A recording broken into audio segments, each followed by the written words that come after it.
गोंदिया जिल्ह्याच्या Arjuni Morgaon police station हद्दीत घर बांधकामासाठी खरेदी केलेल्या लोखंडी सळाख चोरी प्रकरणात अर्जुनी मोरगाव पोलिसांनी अवघ्या 24 तासात गुन्हा उघड करत 2 आरोपींना अटक केली असून 2,44,100 रुपये किमतीचा मुद्देमाल जप्त केलाय। तक्रारदार जितेंद्र रामा मेश्राम राहणार कन्हाळगाव यांनी घर बांधकामासाठी 29 बंडल लोखंडी सळाख खरेदी करून समाज मंदिराजवळ ठेवले होते। त्यापैकी अज्ञात चोरट्यांनी 14 बंडल किंमत 44,100 रुपये चोरी केल्याची तक्रार दिनांक 3 फेब्रुवारी अर्जुनी मोरगाव पोलीस स्टेशनला दिली होती।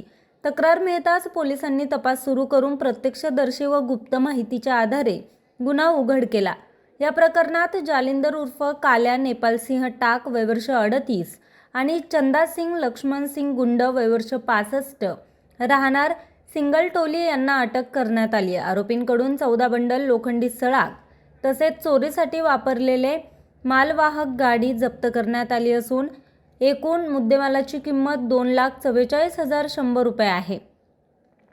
सदरची कारवाई पोलीस अधीक्षक गोरख भामरे, अप्पर पोलीस अधीक्षक अभय डोंगरे, देवरी उपविभागीय पोलीस अधिकारी विवेक पाटील यांच्या मार्गदर्शनाखाली अर्जुनी मोरगाव पोलीस स्टेशनचे ठाणेदार पोलीस निरीक्षक कमलेश सोनटक्के व सहाय्यक पोलीस निरीक्षक घनश्याम तांबे यांच्या नेतृत्वात पोलीस हवालदार सुभाष डोंगरवार, रमेश सेलोकर, राजू नंदेश्वर, बापू येरने, पोलीस शिपाई गिरीश लांजेवार, संदीप तुलावी यांनी केले।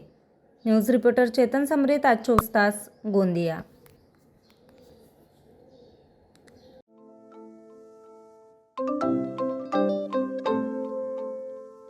नवनवीन आणि ताज्या घडामोडींसाठी आज 24 तास सबस्क्राईब करा। त्याचबरोबर बेल आयकॉनवर क्लिक करा आणि मिळवा आमच्या बातम्यांच्या नोटिफिकेशन्स। तसेच आज 24 तासची प्रत्येक बातमी आपल्याला कशी वाटली हे कळवा, लाईक करून, कमेंट करून आणि आमच्या बातम्या शेअर सुद्धा करा।